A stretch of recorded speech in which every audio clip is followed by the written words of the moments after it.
You are listening to Meet the Thriller Author, the podcast where I interview writers of mysteries, thrillers, and suspense books. I am your host, Alan Peterson, and this is episode number 151.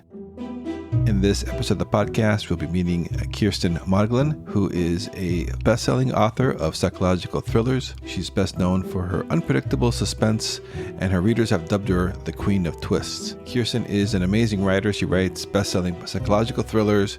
She does the marketing, publishing, and she even designs her own covers. She's also a hybrid author now. Not only is she working as an indie, but she also has a couple books coming out this year with Bookature. So I had a great time talking with Kiersten about her writing process, her marketing, the differences between publishing as an indie and as traditional, and a lot more. So stay tuned for that interview coming here in just a second. A quick request though, please go check out my links at thrillingreads.com/links. You'll be able to leave reviews there, join my mailing list, and all that good stuff. So go check out thrillingreads.com/links. All right, here is my interview with Kiersten Modglin.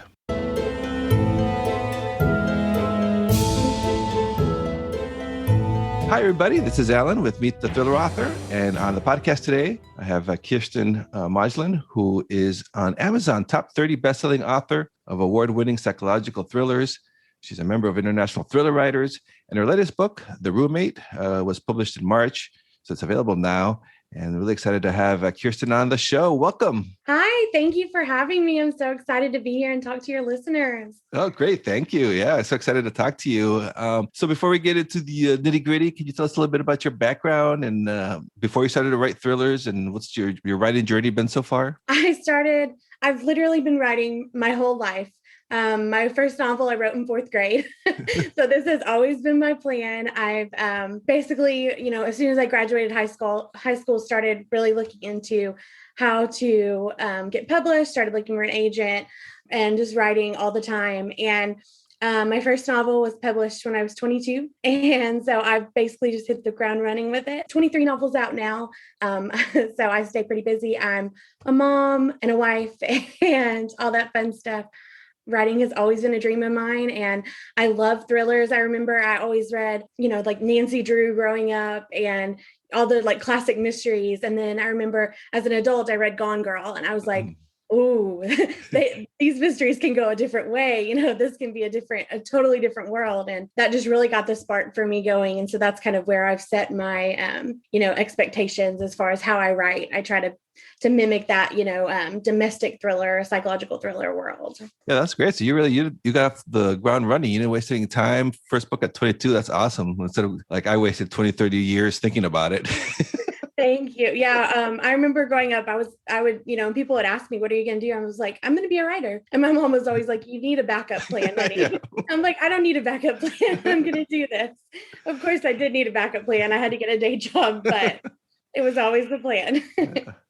So that's cool too. So I see that you're a fan of the psychological and domestic thrillers. So that's probably the reason why you chose to write in that genre, because you like those books like Gone Girl. Yeah. So I like I said, I'd kind of read a lot of like the traditional mysteries growing up. And so I always thought that was where I wanted to go. And then I read Gone Girl, and it was like, I could really relate to those characters in a way that I couldn't necessarily relate to like a spy or a detective, And so it just gave me this whole new like appreciation for the genre. And I was like, I want to write stories about characters that, that are like me, that are living normal lives. And then just bad things happen to, or, they kind of go down a rabbit hole of asking a question or taking one wrong turn, and then their life just spirals. And I thought that was so cool. And so, yeah, that's basically the plot of all my books. So that's what, for the listeners who might not be familiar with the psychological or domestic thrillers, that's kind of like the main thing, right? It's like that's what the reader expectations is. It's not that you're not following the detective, you're following just the regular person who's gets in trouble. Yes, exactly. So it's normally just an average everyday person or family. Usually it's, a family unit, whether that's husband and wife or, mother, daughter, or sisters, or, just friends. But basically normal people that something crazy happens to, and, you're kind of living that through them. And a lot of them are standalone where, traditional, you usually have the series. So you're getting different characters every time and different dynamics, and it's a lot of fun. Yeah, it's been cool to see your success too, because like you said, your most of your books, your psychological thrillers, are standalones, and then all the advice you hear on the publishing business side of things is, oh, you have to write a series, and here you are with your standalones. Is that, you think that's because it's the expectation for the psychological thriller genre, or how? Yeah. Yeah. Yeah. So when I started out, I was always told, every course you take, every writer you talk to, they're like, you have to do series. That's Yep. what sells. And, when I read, I personally don't read a lot of series because I forget things so much. I jump to different authors. And so I would forget the characters. And so I found myself really struggling to stay with series. And so I was like, well, I'm going to write the way that I want to read and the books that I would go for and just see. And in the beginning, it was a total tank. And I was like, okay, well, this is why I'm supposed to write a series. But it's been kind of crazy. It's really taken off within the last year or two. And I do think that, the bigger that the psychological thriller genre goes, people are getting more into, this doesn't have to be a series. It can be standalone, because I think the big thing with it is that you never know who's the bad guy. The main character can be the bad guy. So it's hard to do a series when, you have all these different characters that can all be bad. But if you're following one character throughout a whole series, then they can't be the bad guy in book 8, Mm-hmm. So, or, they haven't yet that I've read, but Yeah. that's just a big part of it for sure. Yeah, I think it's so cool too, because then, so basically, whenever you're starting a new writing project, you're kind of like starting with a blank slate, kind of, right? You don't have to go back, and that's the part that annoys me too. Is I have to remember what happened in the last book, Exactly. Yes. And even as a reader, I don't have that memory, but even as a writer, I don't have that kind of memory. I'm at the end of my 50,000 word novel and having to go back to the first half to remember something about a character. So it's fun for me because I don't have to remember a whole lot. I set them all in different worlds, different towns. So there's not a lot of, like I said, things to remember from book to book. And it's a completely blank slate. Each of my books is so different. I have a book set on a deserted island. I have a book in a old mansion. I have books in a a cabin where these contestants are all locked in a remote cabin to land a dream job. So it's all of my stories are just so completely different. And I really get to just dive into whatever I'm excited about at that time and create new characters and build that world. And so it's just a lot of fun. It's something new and exciting every time. And so, do you get to do do you do a lot of research beforehand then on the location and all that stuff? Yeah, so I almost always do fictional towns, because it's a little bit easier. Readers can get pretty picky about certain things if they live there and you get it wrong. So I always try to do fictional towns. I have set some, I live in Nashville, so I have some set in Nashville. I've set some in Wilmington, North Carolina, where I used to live. But if I have not been to the town, I always base it on a real town. So I do a lot of research. But just to save me from getting something wrong, I always give it a fictional name. So all my locations are real places and I could point them out on a map, but they're given a fake name for for my sake. And so your latest book, it's The Roommate. Is that your latest one that's out now? Yes, that's it. Can you tell us a little bit about it? What's that about?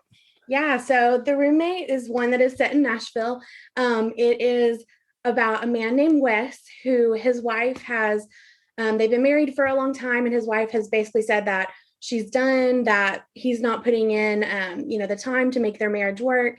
He's a workaholic. He absolutely loves his wife and daughter, but he just puts everything for his career first. Same old story. And so she asked him to leave, and basically they are drowning in debt. He doesn't know where to go. He ends up staying at this rundown motel.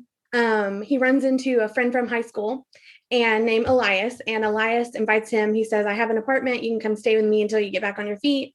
So he goes and stays with Elias, and then strange and crazy things start happening.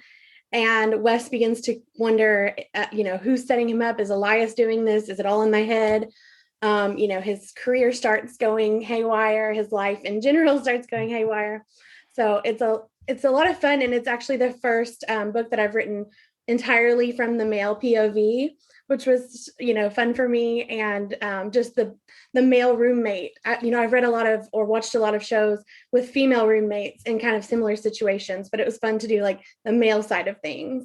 Yeah, as soon as you said it was the male said, that's the first thing I thought. I'm like, oh, well, that's interesting because usually it is always the females. Yeah, I thought that was just kind of a fresh take on it. Yeah. And yeah, it was really cool. Yeah, and I always ask, whenever I interview a writer, a male writer who writes female characters about this, and now I can ask you: how is it writing as a woman, writing as a man, female, male characters? How is that for you? Oh my goodness, it was so hard, and I try not to generalize gender, but I was so worried about getting something wrong or about readers saying a man wouldn't say this or a man wouldn't do this. I sent it to all my beta readers because he's going through a divorce. So I was like, is he crying too much? Is he too emotional? And I would read chapters to my husband and be like, would you think like this? Is this what you would say? So it was interesting. I will say it was a lot of fun just to get to play on that side of things, where I did get to play like with his emotions and how he was feeling on, going through a divorce as a man on the side of like, you've been left, so it was very interesting. And it was definitely a challenge. Yeah, and I saw that you've been called the Queen of Twists. Is that something like when you're planning your books? Is that something like are you thinking about the twist, or does it just kind of come natural to you as you're writing? I was kind of wondering about your writing process, your style. Yeah. So my readers have called me the Queen of Twists forever. It is a crown I wear with pride. Mm-hmm. All my books, I really try to have that Gone Girl moment of, oh my God, how did I not see this coming? And so I always plot my books and kind of try to figure out what the plot twist is going to be. But 9 times out of 10, it changes by the end of it. And so I always joke that my plot twists, they surprise even me. By the time that I get to the 3/4 of the way through, I'm like, oh, I'm going to change this.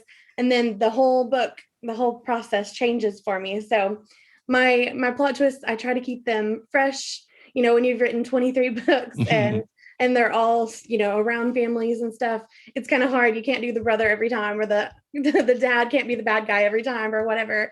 You've got to really mix it up. And so I'm always trying to keep my books fresh and so that they feel unique and that the twist is never predictable. Yeah, I remember when I first read Gone Girl, and there was all the buzz, and I purposely I knew there was something there that you shouldn't read the spoilers, and yeah, I remember reading that. I was like, whoa, what just happened?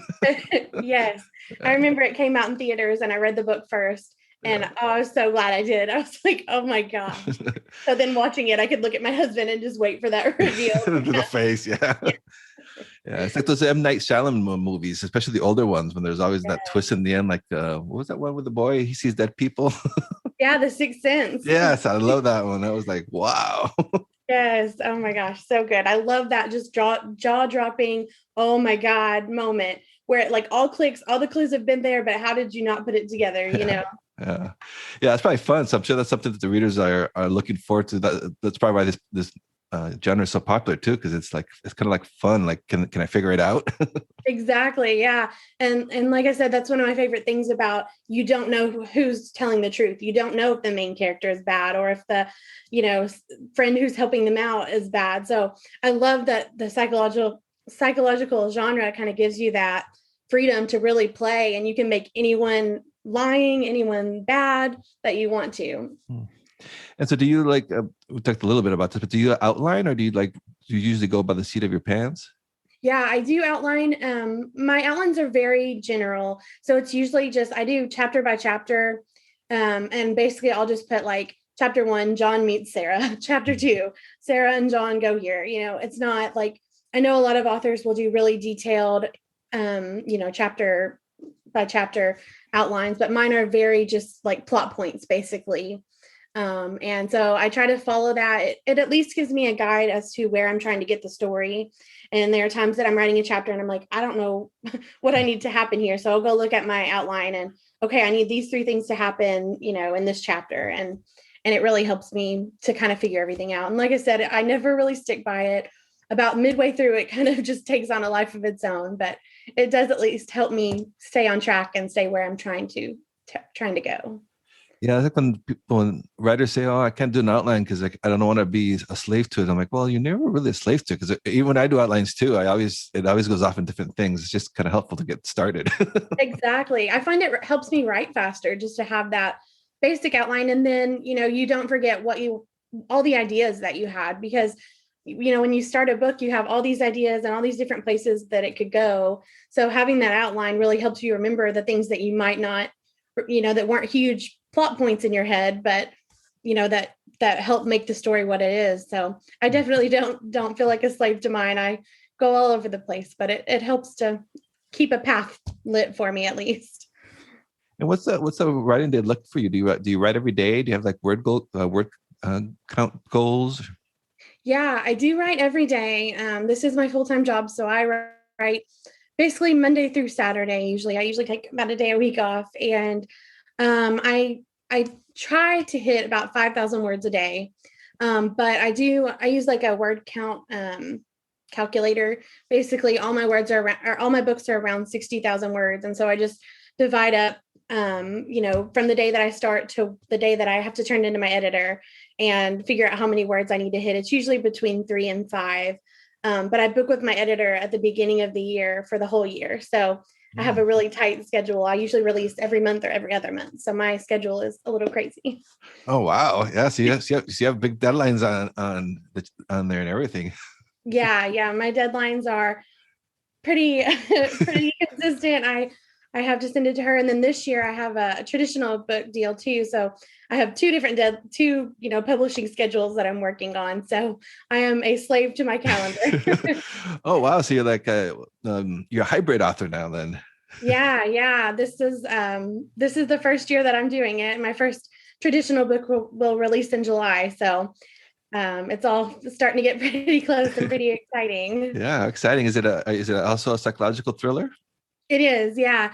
I'll have 2 this year with Book Couture, 2 psychological thrillers, and then I'll still do 7 of my own. So I'll definitely be taking advantage of the hybrid and doing both worlds. Yeah, I've heard good things about Couture. I know a couple of people published to them, and I like their books. It seem like they are a good company. Yeah, they publish a lot of my favorite authors, so I'm really excited to be joining their ranks and seeing what we can accomplish together for sure. And so what do you use to write your books? Do you use like Word or Scrivener or something else? Yeah, I use Word. I use Google Docs occasionally, like if I'm traveling, just because it's a little bit easier. But I do most of my drafting in Word. And so I was kind of curious that I've been asking my guests now because of the crazy year we've had. Has the pandemic, did it affect your writing process at all? I was kind of wondering how that's impacted anything. Yeah, so I kind of have probably the opposite story of what most people would say in this instance. My career took off in March of 2020. Like that was when I really started seeing sales and, have feeling like I'd kind of hit my stride.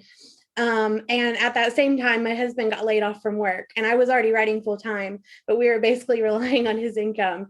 And so he was home with our daughter, because we have a toddler who's 4 and was 3 at the time. And so he kind of got to be home with her. And it really helped me to be able to build a really steady schedule and consistent writing schedule of, having word count goals and actually being able to hit them, and not being up till 3 a.m. once our kid was asleep to get everything going. So as crazy as last year was, I'm actually really grateful for the time that it gave me to, build my career and build a schedule that really works for us. Yeah, so important with that too. So yeah, especially with a child, with a toddler, I can't imagine. So that's awesome. Yeah, I was doing a lot of late night writing before last year. Yeah. Have you thought about how you're going to handle the COVID pandemic in future books? Are you going to address it? Are you leaving it out? So right now I'm leaving it out. I had a book, like the one that I was telling you about that is set on kind of a deserted island, an island retreat. It was set in the summer of 2020 and they'd all gone on vacation. And so I just had to take out the year, so that it was just a broad time.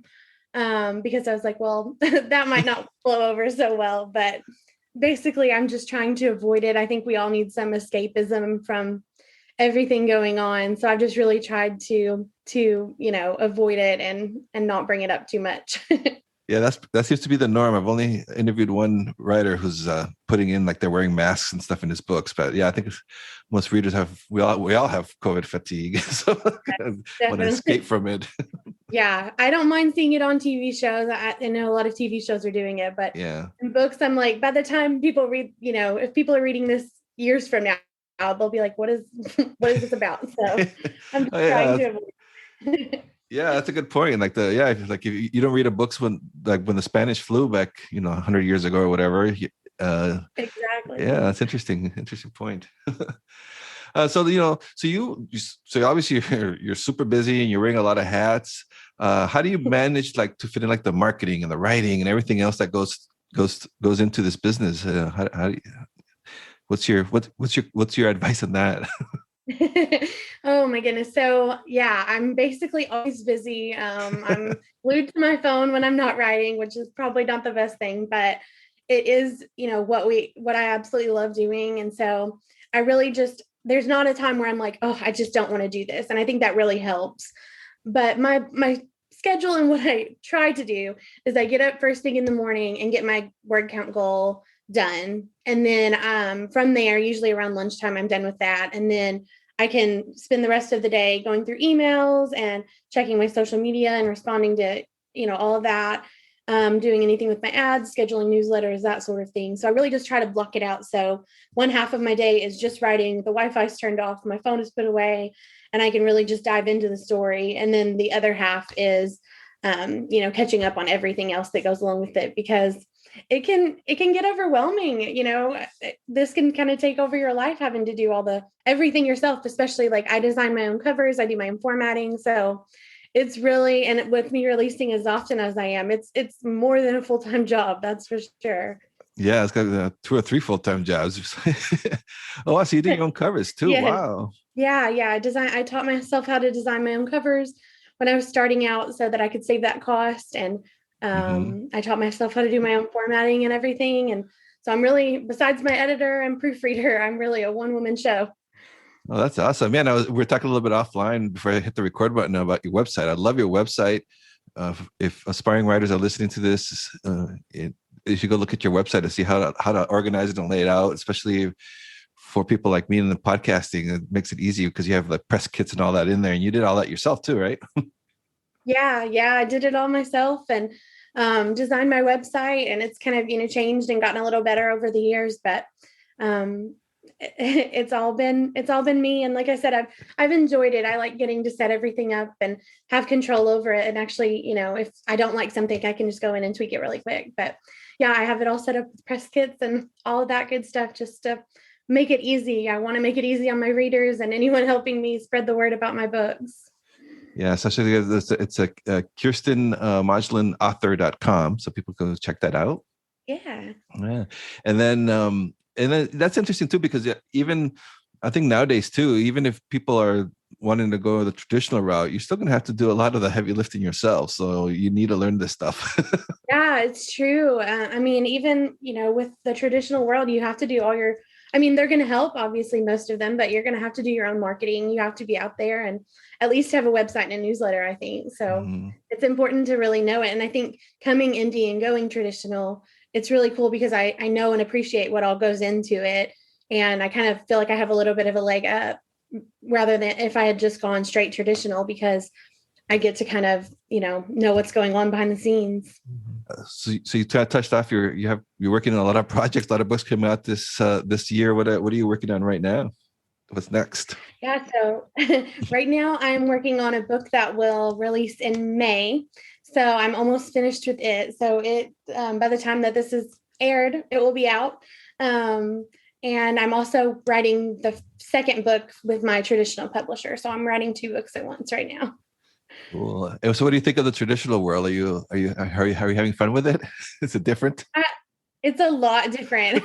I work on such a tight schedule. My editor does 2 rounds in about 3 weeks. And then my proofreader has it for about a week, and then it's out there. So like right now it's April when we're recording this, and I'm releasing at the end of May. And with, my traditional deal, we've been working on this book since October. So it's a lot more detailed. And I'm like, I'm ready to be done with this book and move on to the next one. As much as I love the story, I'm just so used to being able to jump to the next world. So, but I will say I'm learning a lot, and I really am so appreciative of getting to work with, people who do this full time, that it's their entire career, and, that will help back my books up and support me. So it's really cool. Yeah, it'd be really cool to go through the professional publisher like that, like traditional publisher like that, to go through their whole like developmental editing process and all that. That'd be that's like a masterclass you're probably going through with them. Yes, exactly. We're like really narrow, going in depth with each sentence and each paragraph, and oh wow, making a lot of changes. And so it's really cool. I like I said, I'm on such a tight schedule, and I've really learned to like trust my gut about things. But with this book, a lot of things have been changed. And so it's neat to see, like, to get asked the hard questions where normally I'd just be like, well, it's fine, I like it like that. To actually get, well, this might be better because, and it actually makes sense. And so, yeah, it's definitely a masterclass in what works in the market. And, they're looking at it. We're so close to our books, and they're looking at it from a different point of view. So it's a really nice insight to have. Are you gonna have any input on the cover with them, or is that kind of out of your hands?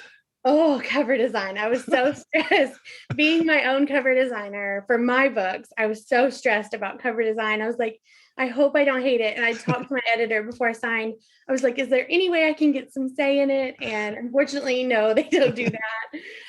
So I've been so stressed, but I will say I got to see my covers yesterday, or I think it was the day before. And they're gorgeous. I could not have done better myself. Actually, one of them is my favorite of all my covers, even the ones I've done. So I'm very proud. Bookouture has beautiful covers. So I wasn't too worried, but I was. And so that one comes out in June, the Bookouture book? That one comes out in July 5th. Oh, July 5th. Okay. All right, cool. Well, that is so great. So neat to see the success you're having, and it's been a lot of fun talking to you. But before I let you go, I always finish asking my guests, because I know I have aspiring writers listening to this podcast, any advice for your aspiring writers? Oh, my best advice. First of all, write the book. Just write it. Don't worry about editing it. Don't worry about getting it perfect. We can all nitpick our books until, it's been a year and you're on chapter 3. I could go back in every single one of my books and tell you 30 things I would change. So I think the most important thing is just to get the book written. Don't worry about how you're going to publish it. Don't worry about finding editors or anything until it's done. And then from there, really start Googling, start watching YouTube videos, start talking to other writers who have been here and can tell you the mistakes we made from the beginning, and help you avoid those same mistakes. So the world is your oyster at this point. I think it's the best time to become an author, no matter what route you take. There's so much information on Google and on YouTube. So I just advise you to write the book and then do all the research you can, and make sure that you get an editor and put your best foot forward with that first book. Awesome advice. Great. So thank you so much, Kiersten, for being on the podcast. I really appreciate it. I really enjoyed talking with you. Yeah, thank you so much for having me on. Thank you for listening to this episode of Meet the Thriller Author. If you have a moment, please do check out thrillingreads.com/links, where you'll be able to rate and review this podcast, or simply rate this podcast wherever it is that you're listening to it, be it Apple Podcasts, Spotify, Google Podcasts, Audible, Amazon Music, whichever podcast app you prefer. Please take a moment to rate this podcast. It's the best way to help other fans of mystery and thriller books to find the podcast, and it helps me get the word out, and so it's the best way to support the podcast. So I do appreciate that. And if you're interested, you can join my Thrilling Reads mailing list. You'll find the sign-up form at thrillingreads.com/links. Once you subscribe for free, you'll be notified about discounts and deals on great books in the mystery, thriller, and crime fiction genres. You'll also find my social media links and my author website over at thrillingreads.com/links. So check it out and say hi. All right, take care and stay safe until we meet again on the next episode of Meet the Thriller Author.